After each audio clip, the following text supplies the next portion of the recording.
Welcome to the Freedom Camp Podcast, rooted in truth, growing in freedom, and built on the belief that you weren't meant to grow alone. Each week, I'll share honest stories, insights, and simple questions to help you explore the unseen things that keep you from living in the freedom that's already yours. And take brave, intentional steps toward the life you were made for.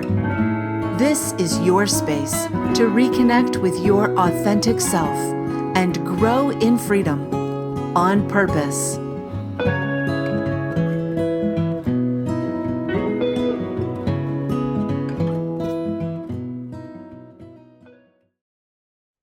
Hey there, welcome back to the Freedom Camp Podcast, where we explore faith, mindset, and everyday freedom through the lens of mind, body, soul, and spirit.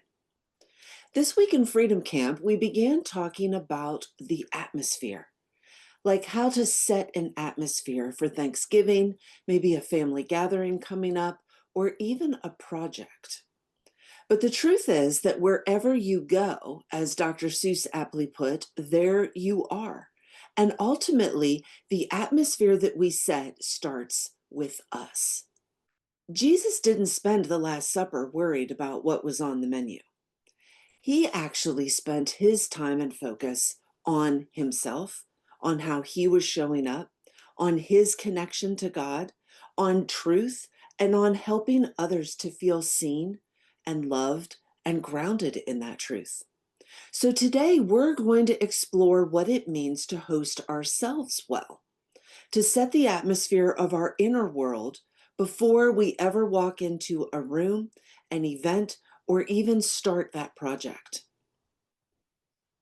So the first thing to think about is that we are actually the thermostat, not the thermometer. And this has been a in progress lesson for me.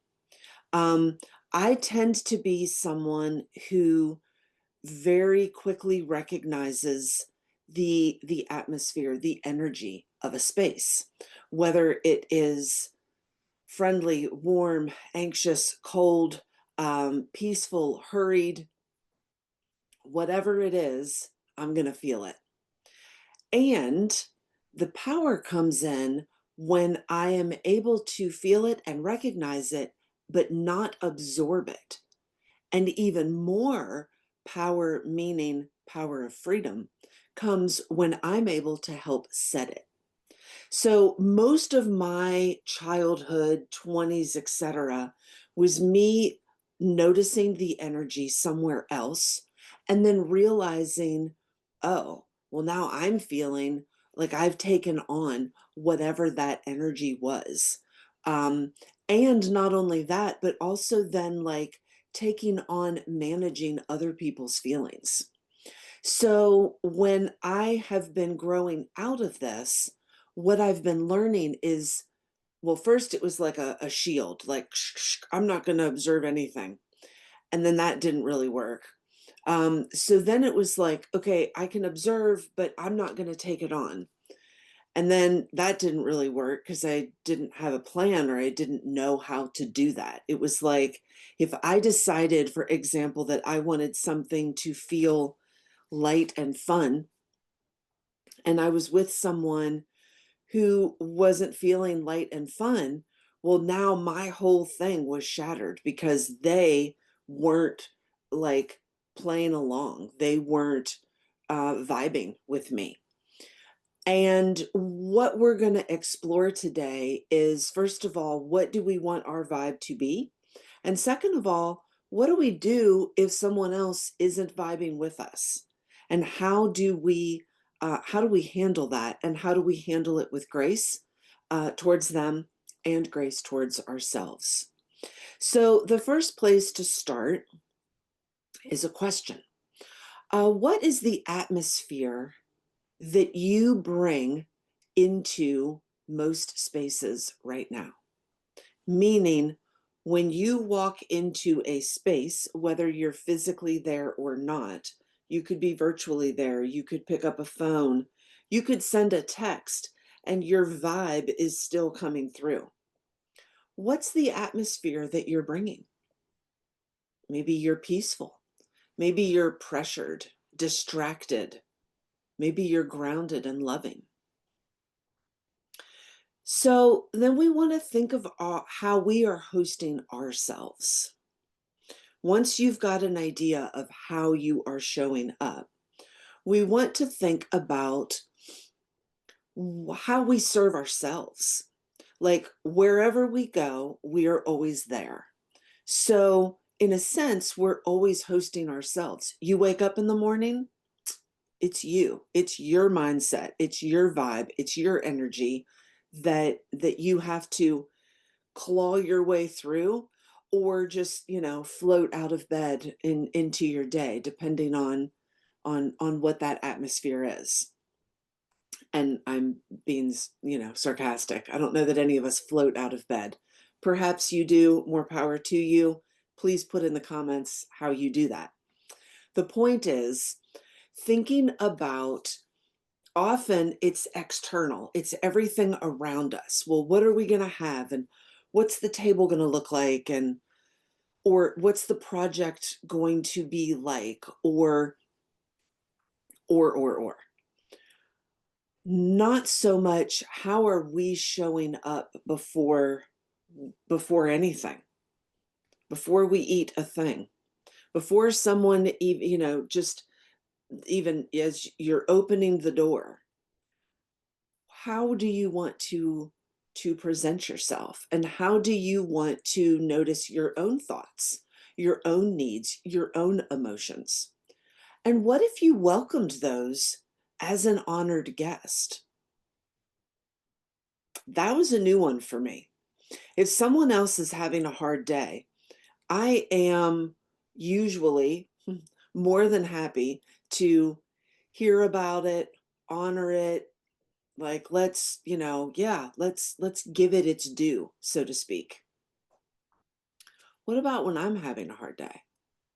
What about when I'm maybe not feeling so good, or not on my A game today, or struggling a bit to maintain my typically positive attitude? Mm. Well, now what am I thinking?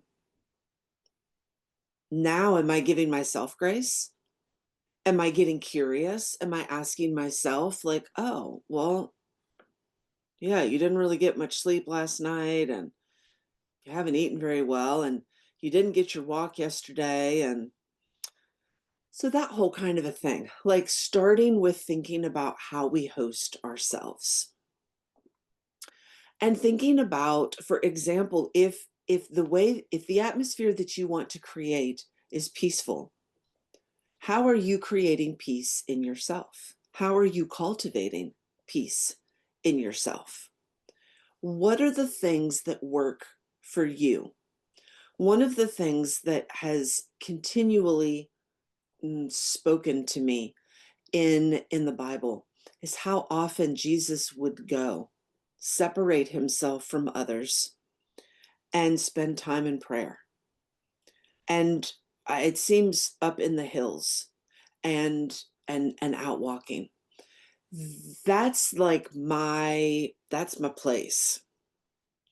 I don't know if Jesus was an introvert or an extrovert, but from those passages, I feel like perhaps introvert. Perhaps he knew, I want to I want to carry a presence with me, and I want to cultivate that presence and nurture it. And so in order to do that, I need to get away from distractions. I need to move my body. I need to be outside in nature. I need to be communing with God the Father. And that's how, for me at least, I'm going to be able to have half a chance of carrying a presence of peacefulness, of like lighthearted fun and joy. So the next little mini practice here is to take a deep breath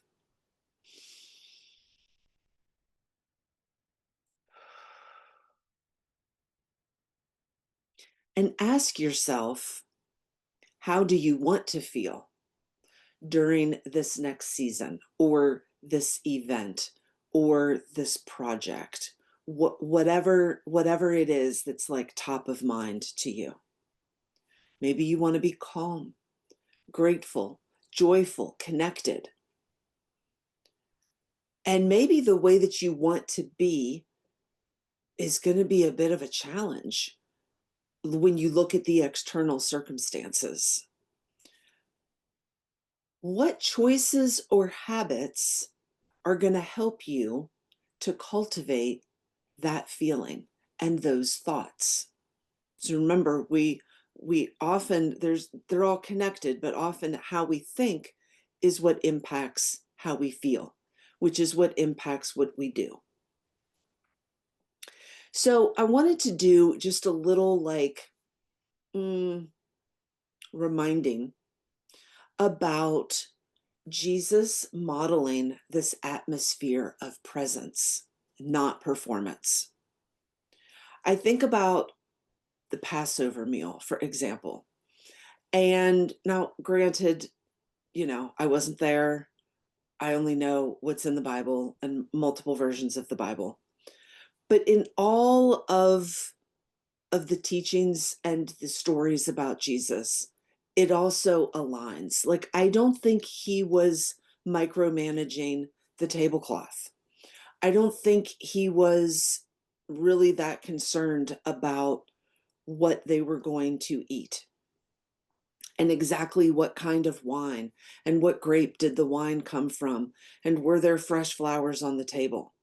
Now, zero of those things are in any way wrong, bad, or a no-no.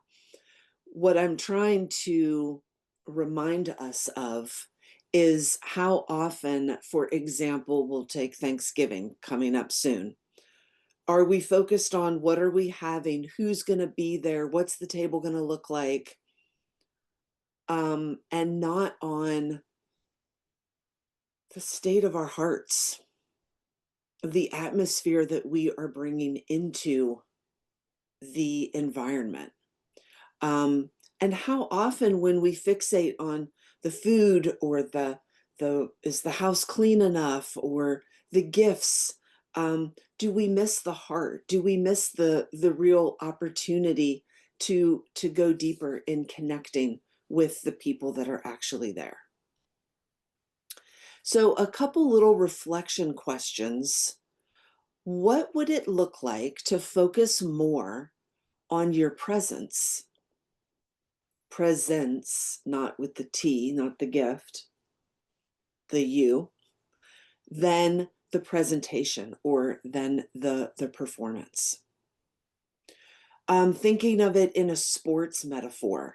Like, if you were focused on doing your best and being a great team player, regardless of the outcome, regardless of if you beat your personal best or your team wins, you're going to bring a different atmosphere and a different vibe to the game, to your teammates, to your coach, to the referees, to the other team, than if your atmosphere is like, I'm winning and I'm winning at any cost. That's the kind of thing that the kind of atmosphere that I'm talking about. So the next reflection question is, if you could choose one word to define the atmosphere that you want to carry, that you want to be, to walk in and be in, what would it be? And I'm specifically asking for one word because when we did this in Freedom Camp, what I noticed is there were a lot of words. And there were so many words that we even ended up discussing this a bit because it might be difficult to know how to embody all of these words. And it might be difficult to be able to really gauge how well you did. There's too many different things versus like, let's do one thing well, and then let's add another thing in instead of let's try to do 8 things. Again, preaching to the choir, as I tend to be the one that, like, I want to do 8 things. So I've got a simple kind of anchoring practice, and we're going to use the whatever the event or project or thing in your mind is and has been during this, use that. So before this next event or this project, before you go another day working on thinking about this thing, take some time to check in with God. And first, it would be to pray about, like, God, help me to be a host for your presence, your joy, your peace. Like, help me cooperate with you. You know, this vertical connection between ourselves and God. Help me to let you flow out of me. Then there is like, you're just going to take a few deep breaths, and you're going to visualize bringing whatever the word that you said is just above. What's the one word to define the atmosphere that you want to carry? Think about think about and visualize bringing that one word wherever you go. So I think, for example, of like joyful or fun or lighthearted. And I think of Tigger from Winnie the Pooh and that little boinging, just a happy-go-lucky, let's have a great day every day kind of guy. And I'm in no way saying you need to have the same visualization. I'm bringing it up as an example of how deep I hope that you will go in visualizing this. An actual, like, visualization, an actual image. It can be video in your head, it can be a still image, whatever it needs to be to help you to really connect with whatever this word is. And you want to be able to connect in a sense of, like, giving you the direction in the moment to go in, but you also want to be able to connect in the sense of being able to gauge how much you're embodying that word. So if your word is peaceful and you're just envisioning yourself, like our Great Pyrenees that stay up all night barking at all the predators for our livestock, and then they spend the day just, I mean, lounging. Like, they look dead. They're so sprawled out in the pasture. But I'm like, that's peaceful. So for me, my word in this season has been peaceful. I want to be peaceful. And so I imagine being one of our livestock guardian dogs. But if I'm just running around and just all aflutter, I'm able to use that image of one of the dogs laying out, taking a big old snooze and snoring nap in the middle of the day as a comparison to what I look like. Obviously, I'm not just lounging around all day. So you have to use creative license here, but hopefully that makes sense. And then an optional tie-in, maybe lighting a candle is something that helps you to, like, connect in.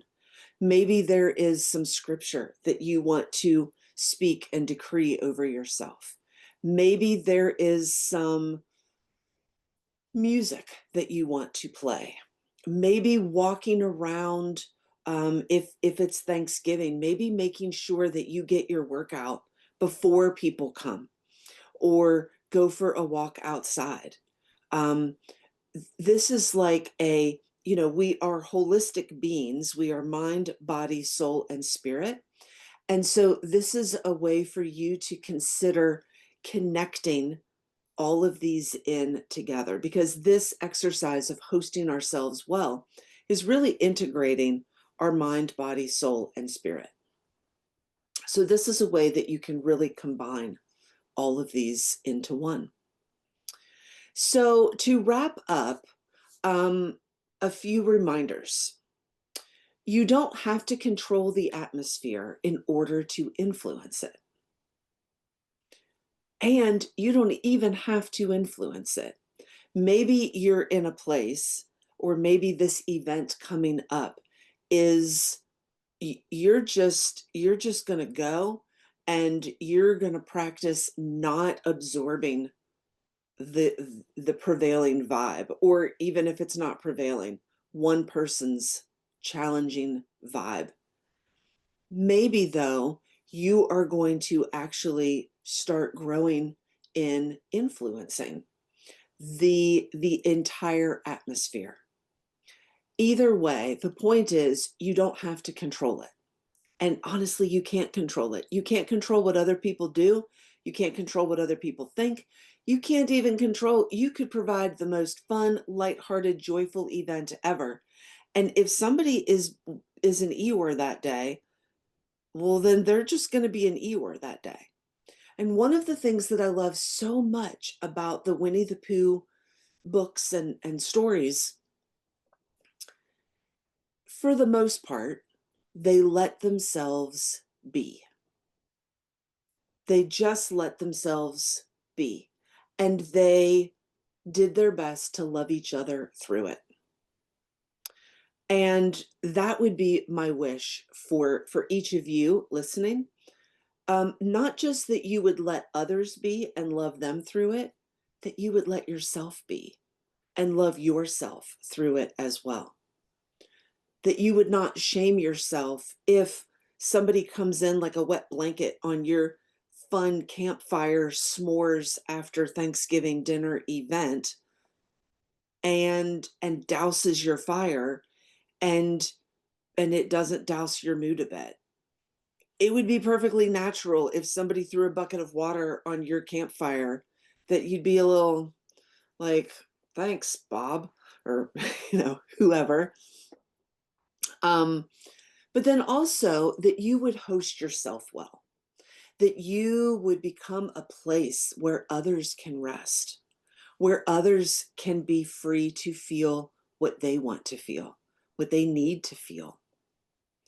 That as you head into this Thanksgiving, this holiday, Christmas, birthdays, work parties, all the things, that you would not be looking for peace as much as you would carry an attitude and an atmosphere that you are bringing the peace. You are the peace for others and for yourself. So if today's message helped you, I would love if you would share it with a friend. Leave a comment with the word or the feeling that you want to cultivate in this season. And don't forget to subscribe to the Freedom Camp podcast for more mind, body, spirit encouragement. Thanks so much for listening.